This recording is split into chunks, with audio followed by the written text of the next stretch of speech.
Donc voici la résolution de l'équation. Alors c'est une résolution rapide, une résolution où on n'a pas tout écrit comme on le faisait d'habitude, on a simplifié l'écriture.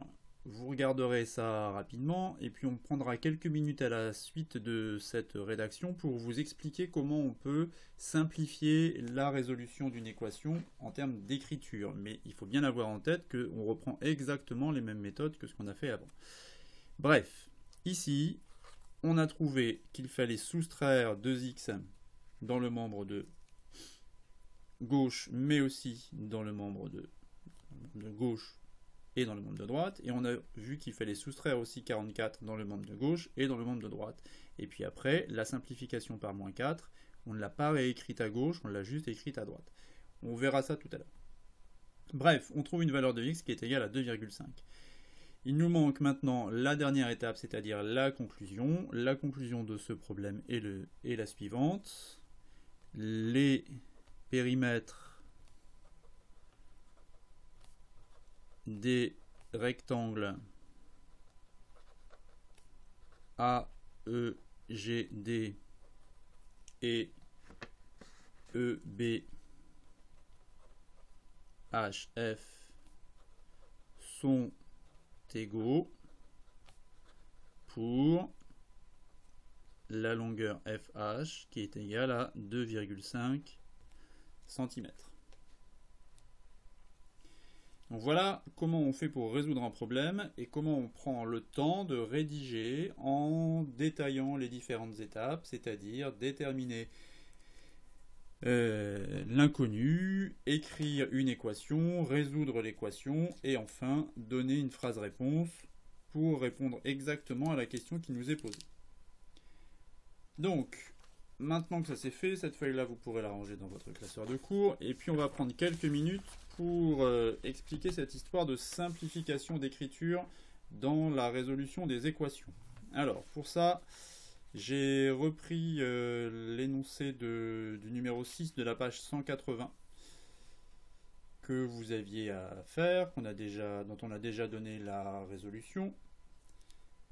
Et puis on va voir comment on peut zapper certaines étapes, même si implicitement on fait exactement la même chose. Alors, l'équation qui vous était proposée, c'était 7x plus 17 est égal à 9x plus 29. Et là, on avait suivi vraiment la procédure, c'est-à-dire qu'on avait soustrait 17 de part et d'autre du signe égal. Puis après, on avait soustrait 9x pour faire disparaître les x. Puis on avait divisé par moins 2 pour déterminer la valeur de x. Ok. Maintenant, voilà comment on pourrait rédiger la résolution de cette équation, toujours en ayant le même souci de respecter les règles de calcul, mais en écrivant un petit peu moins de choses. Par exemple, si je m'intéresse à cette expression-là, 7x plus 17 est égal à 9x plus 29. Ce que je sais, moi, c'est que je veux faire disparaître le 17 qui est ici à gauche. Donc, puisque je veux le faire disparaître, c'est peut-être pas la peine de le réécrire.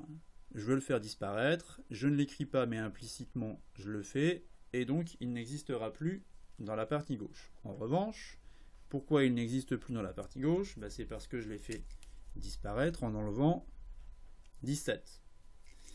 Donc je retrouve la même étape que celle-ci, mais j'ai pas écrit plus 17 moins 17, puisque je sais que ça va disparaître. Ensuite, je dois quand même réduire mon expression à 9x plus 12. Maintenant, l'étape qui suit, ça va consister à faire disparaître le 9x à gauche pour regrouper les x. Pardon, faire disparaître les 9x à droite pour les regrouper avec le terme de gauche. Donc pour ça, je ferai 9x moins 9x par ici. Et finalement, je ne vais pas l'écrire puisque je sais que ça va disparaître ici. Donc je ne l'écris pas, j'écris simplement le 12. En revanche, puisque je sais que ce 9x a disparu à droite parce que j'ai enlevé 9x, j'écris 7x moins 9x.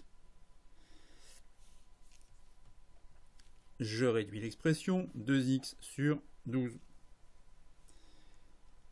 Même chose ensuite, je veux faire le disparaître le moins 2 fois x ici, puisqu'on l'a barré ici. Même chose, je ne vais pas l'écrire à gauche. Je vais dire simplement que mon résultat, ce sera x égale 12. Mais pour l'avoir fait disparaître à gauche, il a bien fallu que je divise par moins 2. Donc x est égal à 12 sur moins 2. Et enfin, j'obtiens la valeur de x qui est égale à moins 6. Donc voilà une façon de simplifier un petit peu les écritures. Alors, ça ne veut pas dire qu'on change la méthode de résolution, ça veut dire qu'on écrit un petit peu moins de choses. On va faire la même chose pour l'exemple B, pour que vous compreniez bien. 4x plus 15 est égal à 7x plus 24.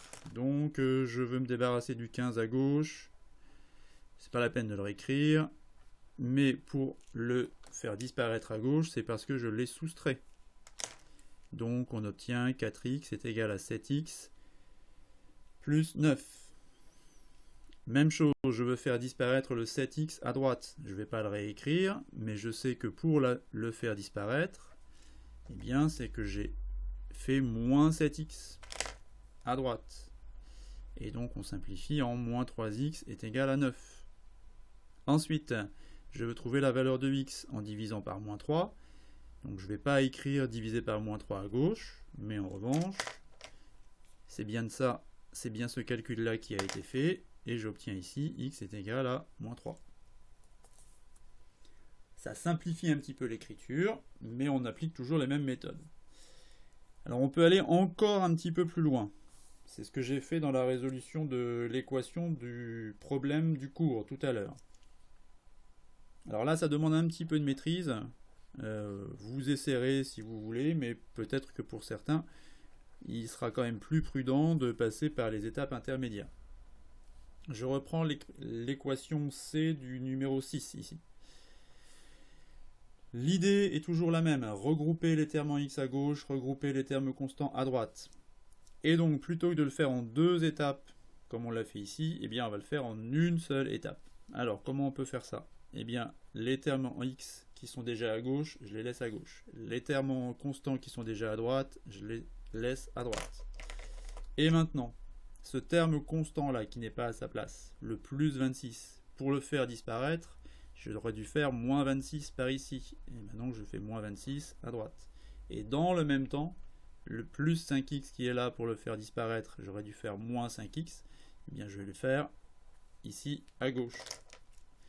Et donc on a réduit considérablement notre travail puisqu'on est passé directement de cette étape-là à cette étape-là en évitant toutes les écritures. On ne pourra pas quand même s'empêcher d'avoir une étape ici pour trouver la valeur de x en effectuant la division. X est égal à moins 12 sur 3, c'est-à-dire moins 4. Alors, vous constatez quand même que par rapport à la résolution de l'équation qu'on avait fait avec toutes les étapes qu'on avait ici, là, un peu plus réduit, un peu plus efficace.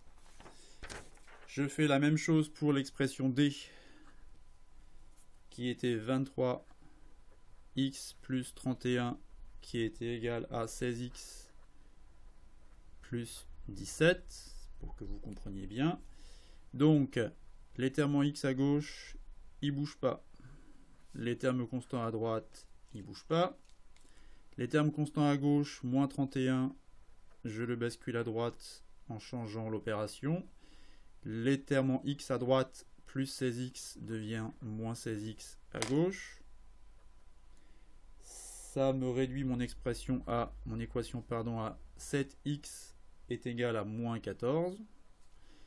Et puis enfin, x est égal à moins 14 divisé par 7. La conclusion, x est égal à moins 2. Même chose, on voit ici que la rédaction est beaucoup plus réduite et vraiment simplifiée. Mais il ne faut pas oublier que derrière toutes ces écritures-là, il y a ce qu'on a appris à faire. Une opération à gauche doit être équilibrée par la même opération à droite.